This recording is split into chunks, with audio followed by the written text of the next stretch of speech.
This morning, the world was treated to the news that famed record producer turned convicted murderer Phil Spector, 81, died as a result of COVID-19. Apparently, he was diagnosed or had come down with it way back in November, and he was recently returned to prison, for which he's serving a 19-year to life prison sentence for the killing of Lana Clarkson back in 2003.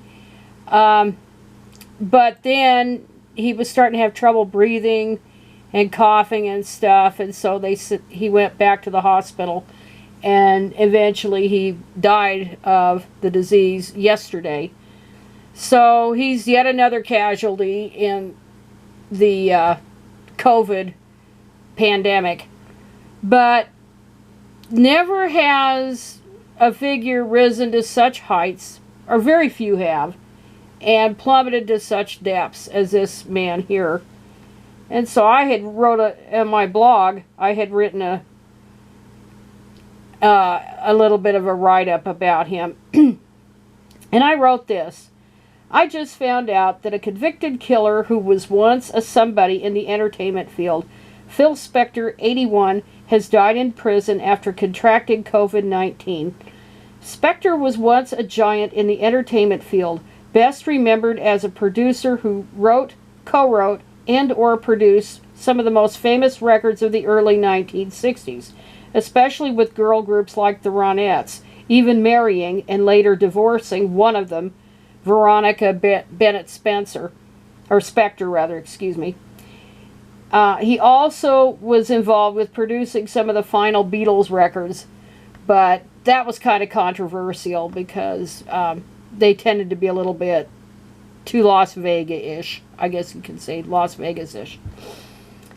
He was inducted into the Rock and Roll Hall of Fame in 1989. His style of producing records, typically overproduced, complete with orchestra background. And, you know, he would put layer upon layer upon layer of this stuff. And he called that symphonies. I'm doing this as an aside. Symphonies for young kids.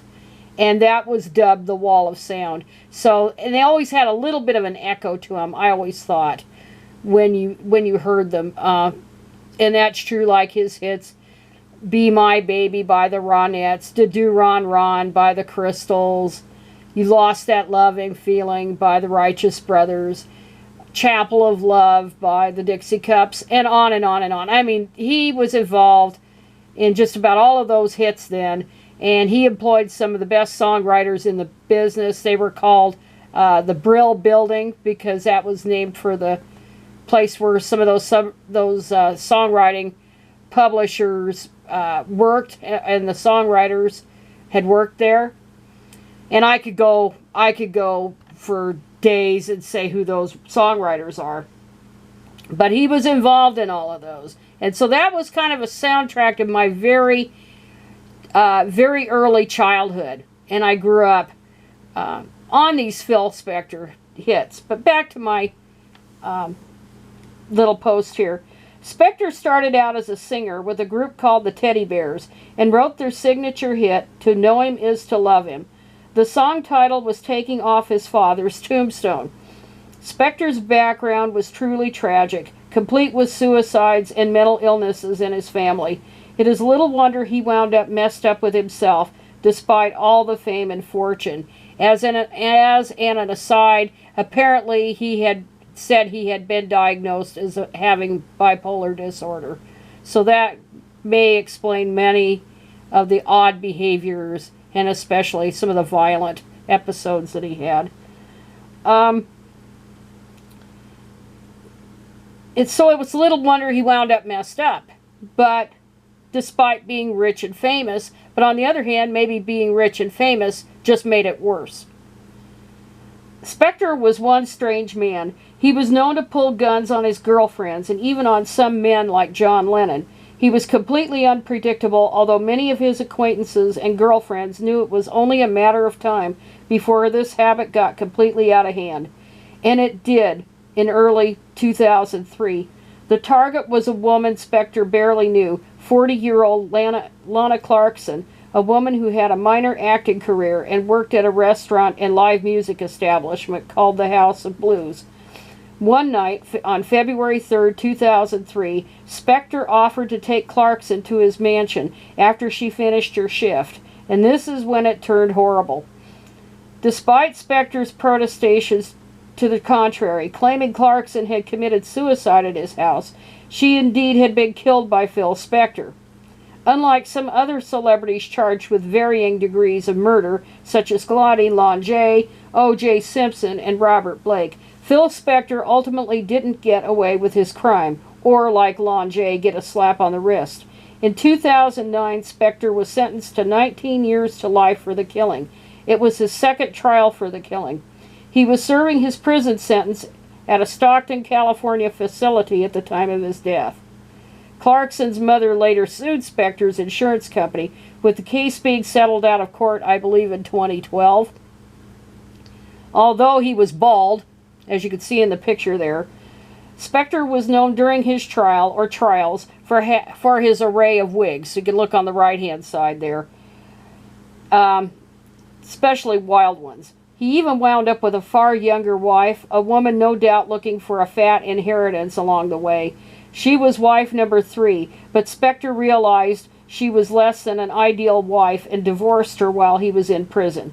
Following the breakup, he had one of his children in charge of his financial affairs. And actually, when you look at that picture, he looked a lot better in his natural bald state than he ever did in any of his variety of wigs that he had. But this was a guy that had a lot of problems.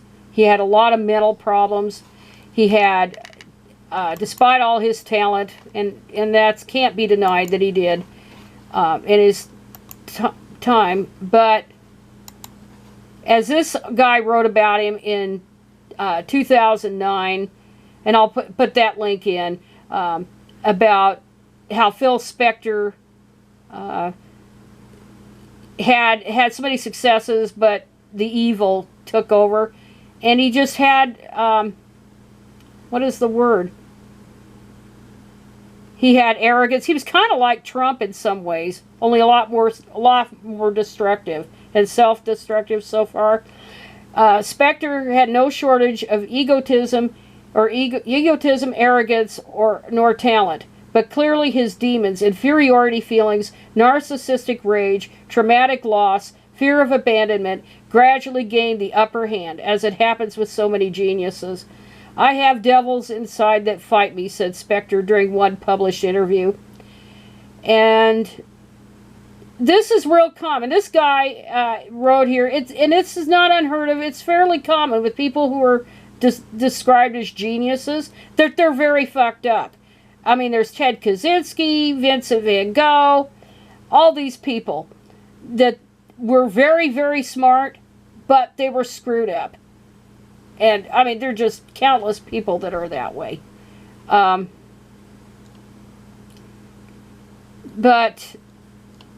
I'll put that in there on that. He was always afraid of people leaving him and abandoning him. And at his trial, presumably the second trial, numerous former female acquaintances testified that he had pulled a gun on them when they attempted to leave him. His ex-wife, Ronnie, said that he threatened to kill her if she ever walked out on him. In 2003, after an alleged long night of drinking on the town, he met and invited 40-year-old actress Lana Clarkson to his Alhambra estate overlooking Los Angeles. Several hours later, she was found dead in his foyer, shot in the mouth with one of his guns. What caused this incredibly creative boy genius of early rock and roll to commit this evil deed? According to the prosecution, the answer is rage. Yeah, he was just screwed up. He was totally screwed up. And so, there's not much else to say in that this guy had everything going for him. And because he was so mentally messed up, he threw it all away.